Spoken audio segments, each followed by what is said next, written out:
हाय मेरे फ्रेंड दोस्तों, मैं हूं आपका फ्रेंड एमएल परमार और स्वागत करता हूं YouTube channel maths trick bye Parmar sir पर। तो दोस्तों, आज हम सीखने वाले SSC reasoning very important topic. तो आइए दोस्तों, शुरुआत करते हैं पहले क्वेश्चन से।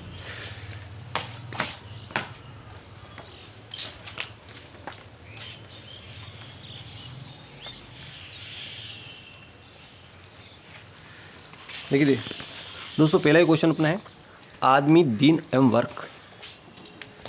देखिए, कोई भी एक काम हुआ, उसको 3 आदमी या 5 महिलाएं ना।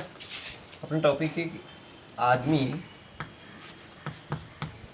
दिन और वर्क है ना, कार्य। तो इसमें देखो, सबसे पहले क्या है, 3 आदमी, कोई भी काम 3 आदमी है ना, सबसे ऊपर से लेना पड़ेगा। देखो, 3 आदमी, कोई भी काम 3 आदमी जो काम करते हैं वो कितनी महिलाएं करती? 5 महिलाएं।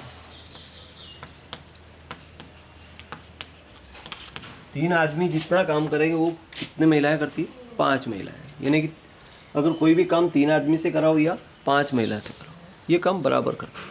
टाइम लगता है, बराबर टाइम लगता है। 12 दिन लगते हैं इनको। कितने दिन लगते हैं इनको कितने दिन लगते हैं? 12 दिन, है ना। अगर 5 महिला से काम कराएं तो 12 दिन लगेंगे। अगर 3 आदमी करेंगे वो काम को तो भी 12 दिन लगेंगे। ये बात तो क्लियर हो गई। फिर आगे क्या कहता हूँ कि यदि 6 आदमी और 5 महिलाएं इस कार्य को करें तो कितने दिन में करेगी? अब क्या है, यहाँ पे 6 आदमी, कितने आदमी? 6 आदमी प्लस 5 महिलाएं।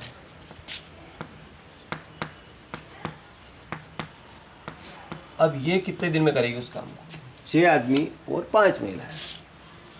अब या तो दोस्तों सभी काम महिला से करा लो, ये सभी काम, पूरा काम आदमी से करा लो। किसी एक में कन्वर्ट करनी पड़ेगी, है ना। ये तो सारी महिलाएं बना लो, है ना, ये सारे पुरुष बना लो। ठीक, तो देखते हैं। देखो, ये 5 महिलाएं हैं, तो 5 महिलाएं बराबर कितना आदमी? 3 आदमी। यहीं से क्लियर हो गया कि 5 महिलाएं बराबर कितना आदमी है? 3 आदमी है। तो ये 5 महिलाएं, इसकी जगह क्या लिख दूं मैं? 3 आदमी लिख दूं। तो 6 आदमी तो ये हो गए।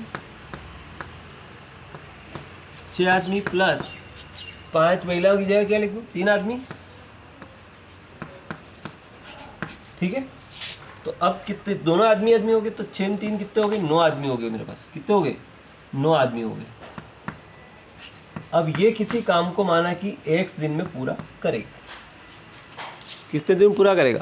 x दिन पूरा कर लेगा। तो अब यहाँ पे महिलाएं की बात, आदमी की बात हो गई। तो ये आदमी कितने थे? 3 आदमी है, तो आदमी से ही तुलना करेंगे। ये ध्यान रखना, आदमी से ही तुलना करा। अगर महिला है तो महिलाओं से तुलना करना, बस ये ध्यान रखना।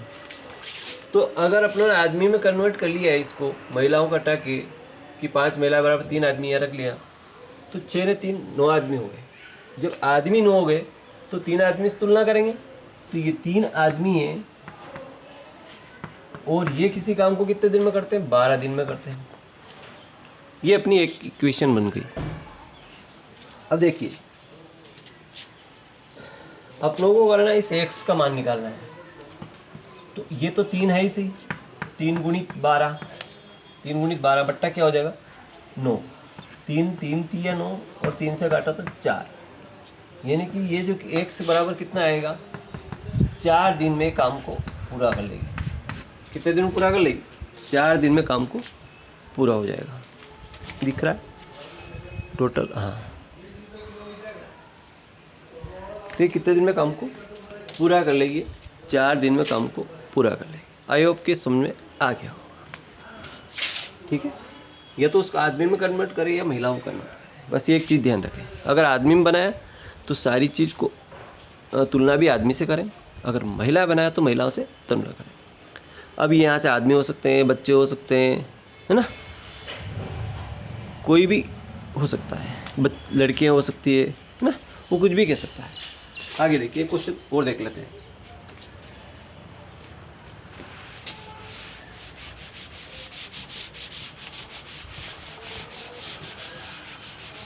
डस्टर गीला हो रहा है आज। अगला क्वेश्चन है 6 लड़के या 4 पुरुष। देखो अब क्या है, लड़के आ गए। देखो 6 बॉयज लिख दो अपन। अब 6 बॉयज कितने बराबर काम करता है, 4 पुरुष के बराबर, यानी 4 मेन। और या तो कोई भी काम अगर 6 लड़के से कराओ या 4 आदमी से कराओ, 4 मेन से कराओ, तो कितने दिन लगते हैं, 18 दिन लगते हैं। उनको कितने दिन लगते हैं, 18 डेज, 18 दिन उसको लगते हैं। ठीक। अब क्या कहता है कि 3 लड़के और 10 आदमी, 3 बॉयज़ एंड 10 मेंस मिलकर कितने दिन में काम को पूरा करेंगे। तो ये बॉयज़ कितने हो गए, 3 बॉयज़ प्लस 10 पुरुष, पुरुष कितने हो गए, 10 मेन। अब हमने पहले आपको बताया था कि या तो महिला बनाओ या पुरुष बनाओ। अब यहाँ या तो लड़के बनाएंगे या पुरुष, किसी एक में इसको कन्वर्ट करेंगे। तो देखिए कन्वर्ट करने का कैसे करेंगे, यहीं से कन्वर्ट हो रहा है। 3 बॉयज़ है, इसमें अंदर 2 का भाग लगा दें तो 3 बॉयज़ आ जाएगा कि नहीं आएगा, आएगा। यहाँ पे 2 का भाग यहाँ लगा तो 2 का भाग यहाँ पे भी लगाना पड़ेगा, ये ध्यान रखिए। 2 से काटा तो 2 3 6, यानी कि 3 बॉयज़ आ गया। तो 2 दूनी 4, 3 बॉयज़ बराबर 2 मेन, 3 बॉयज़ बराबर क्या आ गया, 2 मेन आ गया। तो 3 बॉयज़ हो जाएगा। ठीक है, 2 3 6, 3 बॉयज़, तो 3 बॉयज़ बराबर 2 मेन। तो 3 बॉयज़ ये जो है इसकी जगह 2 मेन लिख सकता हूँ मैं। ठीक, प्लस 10 मेन तो ये है इसी। ठीक, अब 2 और 10 कितना हो गया, 20 हो गया, 12 हो गया। अब ये किसी काम को माना कि x दिन में पूरा करेगा। कितने दिन पूरा करेगा, x दिन पूरा करेगा। ठीक है ना। अपने उसको मेन में कन्वर्ट कर लिया, बॉयज़ को हटा दिया, 3 बॉयज़ बराबर 2 मेन आ गया, तो 2 इसको जोड़ दिया, 12 हो गया। ये आदमी हो गए। अब यहाँ देखना है कि ये 4 आदमी इस काम को करते हैं, तो यहाँ से 4 इंटू 4 आदमी, ये मेन में कन्वर्ट किया तो 4 आदमी बराबर 18 दिन में पूरा करते हैं। आदमी उधर कितने, 4 है।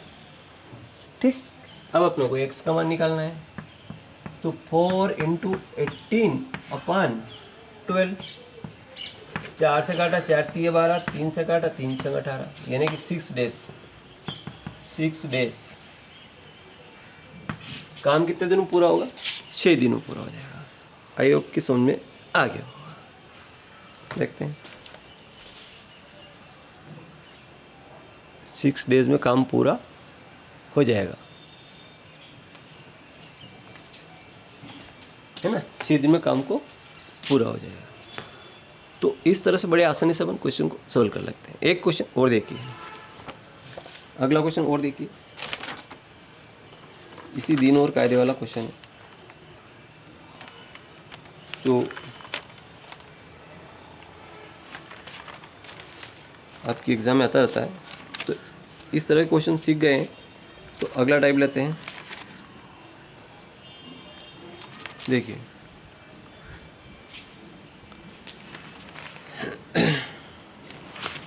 चलो दिन और कार्य हो गया। अगला क्वेश्चन, दूसरा क्वेश्चन ले लेते हैं।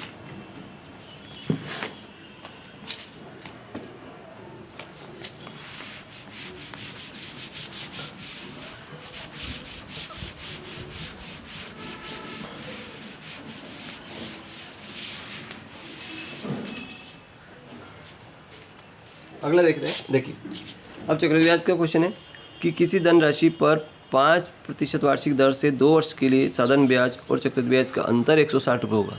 कितना होगा, 160 रुपये होगा। जब डिफरेंस CI और SI का, देखो SI CI compound interest minus SI का जो अंतर अगर दे तो वो कितना दिया अंतर इसने, 160 दिया। ठीक है, सी और एस का अंतर कितना दिया, 160 दिया। और अपनों क्या निकालना है, देखो तो एक फार्मूला होगा D = PR²/100 का स्क्वायर। ये है 2 ईयर्स, 2 वर्ष के लिए। ठीक है, कितने वर्ष के लिए, 2 वर्ष के लिए। अगर 3 वर्ष हो तो उसके लिए अलग फार्मूला होगा।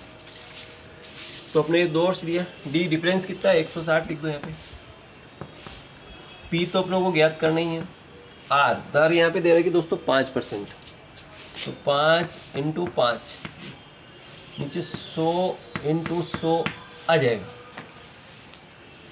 अब 5 से काट दो, 5 5 3 15, 5 दूनी 10, फिर 5 से काट दो, 5 दूनी 10, 20 आ गया। तो P का मान देखो, P = क्या होगा, 32 दूनी 64, और ये एक सिपर तो ये लग जाएगी, 2 सिपर और लगेगी, 64,000 रुपये। P बराबर क्या होगा, 64,000 रुपये हो जाएगा। P बराबर कितना हो जाएगा, 64,000।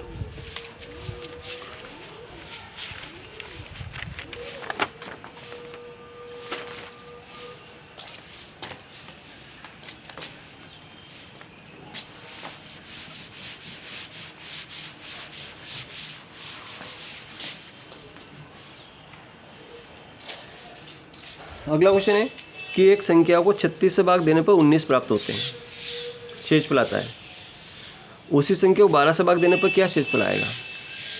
तो दोस्तों ये कह रहा है कि 36 से भाग देने पर 19 शेषफल आता है, फिर उसी संख्या को 12 से भाग देने पर क्या मिलेगा। तो देखो इसमें ये जो 19 है ना, लास्ट में इसको 12 से भाग ले दो, तो 12 एकम 12, बचा कितना, 7। यही आंसर है, जो यहाँ शेष बचेगा वही इसका आंसर। कितना शेष बचेगा, 7। इसी तरह अगला क्वेश्चन है कि 136 को 36 से भाग देने पर 17 शेष बचते हैं।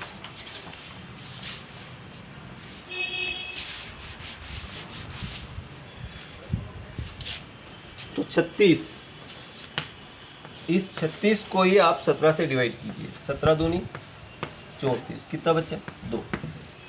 तो 2 शेष, ये इसका राइट आंसर हो जाएगा। लास्ट वाले को भाग दीजिए आप।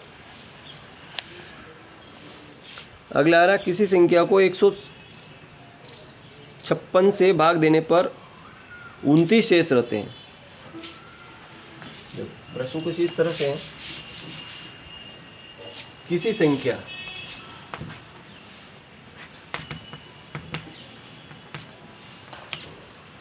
156 से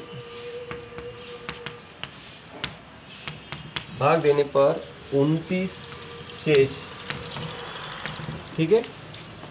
और यदि 13 से भाग दिया जाए तो क्या शेषफल रहेगा। इसी संख्या को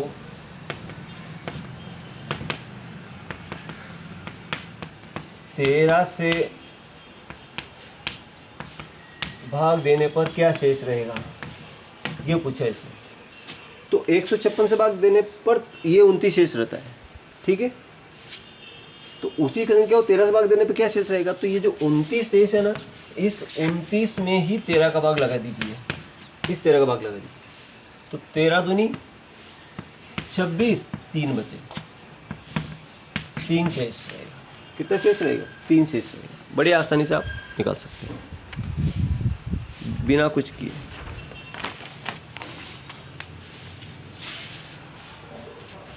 ठीक है, तो आई होप को समझ में आ गया होगा। वीडियो अच्छा लगा लाइक करें, चैनल को सब्सक्राइब करना भूलें। Thank you.